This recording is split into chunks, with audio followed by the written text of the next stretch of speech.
What's going on, Knuckleheads? This is Big G with Fighters Rep, and this is our Joanna Jedrzejczyk versus Michelle Waterson post-fight reaction discussion. It was a very lopsided fight this evening, not what I expected at all from Michelle Waterson especially, or Joanna Jedrzejczyk, to be honest with you. I was expecting a Joanna that was a bit more over the hill, but she showed that she's still got a ton in the tank and a hell of a gas tank on her. She just kept going and going and going and coming at Michelle Waterson, and she just basically showed once again how beneficial the Muay Thai style is compared to other striking styles in the sport of MMA. Just a fantastic performance. She kept her distance. She was very aggressive. She was landing leg kicks, changing levels over and over again, landing elbows, working Michelle Waterson in the clinch, who basically didn't have an answer to just about anything Joanna Jedrzejczyk was doing to her. It was a very strange game plan, if I'm being honest with you, from Michelle Waterson. In fact, I didn't understand what the game plan was. I didn't get it. I would think that as the shorter fighter, Michelle Waterson would have wanted to go on the inside and basically make it ugly with Joanna Jedrzejczyk, but she elected instead to fight her from the outside at a distance, which I thought was just absolutely strange. She was getting picked off basically anytime, she was trying to strike with Joanna. The only time she had any sort of success was in the scramble. A couple times she was able to take Joanna's back. And one time she almost got her in the rear naked choke, but there was just nothing coming from Michelle Waterson that really threatened Joanna Jedrzejczyk at any point this evening, Knuckleheads. And I just felt like the game plan was way, way off. I mean, I didn't understand it. It was fascinating to me. I just could not understand Michelle Waterson's game plan. To stand on the outside that far away, right in Joanna's wheelhouse and nowhere near your own, just seemed very strange to me. I felt like the way Michelle Waterson is built, she's pretty strong, she's pretty sturdy, so, I think that would benefit somebody basically walking Joanna down and fighting her on the inside. That's what I would have liked to see from Michelle Waterson, and I think if she had done that, she would have had some success. But again, instead she just elected to sort of sit on the outside and try to play this striking game with, a Joanna Jedrzejczyk who's extremely proficient in Muay Thai, and it's not going to be. It's just not going to be your night if you're going to strike with a person that long and that tall from the outside when you're 5'2" and they're 5'6", and they've got all these Muay Thai skills. It was just a bad look by Michelle Waterson. Knuckleheads, if you can kind of help me understand what she was doing in there. I know when you're in the fight, when you're in the thick of it, it's kind of hard to think. You're operating half on instinct. But I couldn't understand it, Knuckleheads. I couldn't understand why on earth she was sitting on the outside when she had such a height and reach advantage against Joanna, who just picked her off and just kept coming at her, switched levels a million times on her, hitting her low, hitting her high, hitting her in the middle. It was just pure domination. Pure domination. And so now Joanna looks like has lined up a shot against the champ, Weili Zhang, and I'm interested to see that fight. But I don't think you'll get the same game plan out of Weili Zhang that you got from Michelle Waterson. Zhang is going to come for her. Zhang is going to close that distance and try to bang her out on the inside. And, Joanna's going to have to be prepared for that. Waterson, I thought, fought a very, very strange fight. I'm not going to call it any names other than strange out of respect for Michelle Waterson, but I thought that was a fascinating game plan from Michelle Waterson, and I don't mean fascinating in a good way. All in all, the card for UFC 161 out of Tampa, Florida, was a pretty good card. Out of the Amalie Arena, I hope I'm saying that right. You had Joanna Jedrzejczyk winning, obviously by unanimous decision. The judges gave her basically 10s across the board, except for one. They saw it 49-46. All the other judges saw it 50-45 in the 5-round contest. And then we had some other really interesting fights on the card. We had Cub Swanson versus Kron Gracie, which I thought was going to be a pretty interesting fight. I kind of wanted to see where these two guys were at because obviously Cub Swanson's deteriorated quite a bit, and Kron Gracie is sort of projecting or on an upwards trajectory, but at the same time he's only got 6 fights versus Cub Swanson's 37 fights. We actually have a colleague, a guy who really is a huge part of the Fighters Rep team, and Marco Martinez, who's in the chat room right now, tell me, man, how could they sanction a fight like that? I told him, well, I mean, they sanctioned Mayweather-McGregor, so why wouldn't they sanction, in a boxing match, so why wouldn't they sanction Swanson-Gracie? I mean, that's the disparity in their records. Again, Cub Swanson 26-11. Kron Gracie's now 5-1 after tonight. That's 6 fights versus 37. That's a huge experience gap. And to be honest, I thought it was a really close fight. I thought it was a really good fight. It was a stand-up fight. I thought Kron Gracie should have probably taken it to the ground or tried to at some point to take it to the ground. He should have probably tried to do that from the beginning. Instead, he elected to throw down with Cub Swanson, and I respect it. And he definitely showed a lot of heart, a lot of toughness, and some skill in the stand-up. But at the end of the day, he went toe-to-toe in the stand-up versus a stand-up guy, and he got beat. I do think both guys' stocks are raised slightly because I don't think anybody was expecting Kron Gracie to stand and bang it out with Cub Swanson for 3 rounds and have as much success as he did.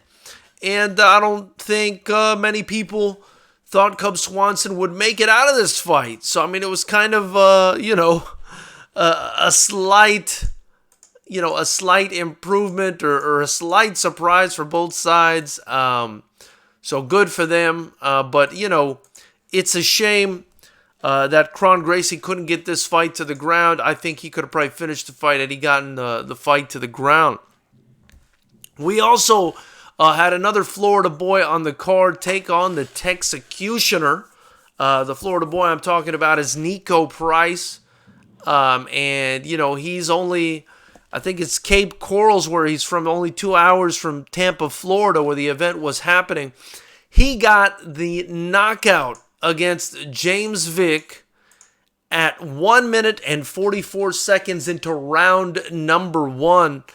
And wow, what an emphatic knockout. It was basically an upkick knockout with the heel. And he put James Vick's lights out, who, was basically on top of him, trying to find a way to punch at him, punching downwards, and Nico just happened to land a perfect heel up kick to the face. And man, James Vick, how unfortunate. I mean, despite the move to welterweight, despite the fact that they were saying he felt better than ever and he was able to get some, an additional workout in for the first time in his career right before the fight or something like that. I mean, he still ends up getting starched in the first round, and it's really, really not a good look for James Vick, who keeps getting knocked out in the first round. I think this is the 3rd time in his past 4 fights. James Vick is probably going to have to start thinking about retirement. I know that may sound a little crazy to some people, but when you get knocked out in the first round, 3 out of your last 4 fights, your chin's basically compromised. And I think James Vick's chin has not been the same. It's just not been the same. If this guy gets touched, he's going to sleep. And, it's time for health reasons that this guy start thinking about retirement or doing something else, or maybe jumping up to the light heavyweight division at 6'3". But I don't know if he wants to get hit by those guys if he's getting knocked out by welterweights. So it's just not looking good for James Vick. I wouldn't be surprised if you guys don't see him in the octagon again, or if maybe he gets one more shot, and then that's probably all she wrote for him. And it's a shame because he looked so talented at the beginning of his career. I thought he was a pretty talented guy. And to kind of see the way he's deteriorated, man, the way his chin has deteriorated is just a very sad thing. So let's see what else we had go on in this card. We also had Mackenzie Dern. That was a surprising outcome as well. She took on Amanda Rebus, and she got beat by Amanda Rebus, and I thought she got beat pretty soundly, Knuckleheads. It was basically a striking match from top to bottom. Amanda Rebus basically just beat her up in the stand-up. I really don't understand what Mackenzie Dern was thinking, not taking the fight to the ground at all. But she opted to keep the fight standing. Actually, the couple times she did try to take Amanda Rebus down, she got slammed. She got basically hip tossed, and it was a very nice hip toss from Amanda Rebus. I remember that happening in the fight, but just not a great performance for Mackenzie Dern, who showed that when she does make weight, she can be beat. So she's no longer an undefeated fighter. She goes 7-1, and Amanda Rebus is now 8-1, wins her fight in the UFC. Besides that, a couple other notable fights. We had Matt Frivola beat Luis Pena in a very close fight by decision. Luis Pena seemed pretty disgusted by it.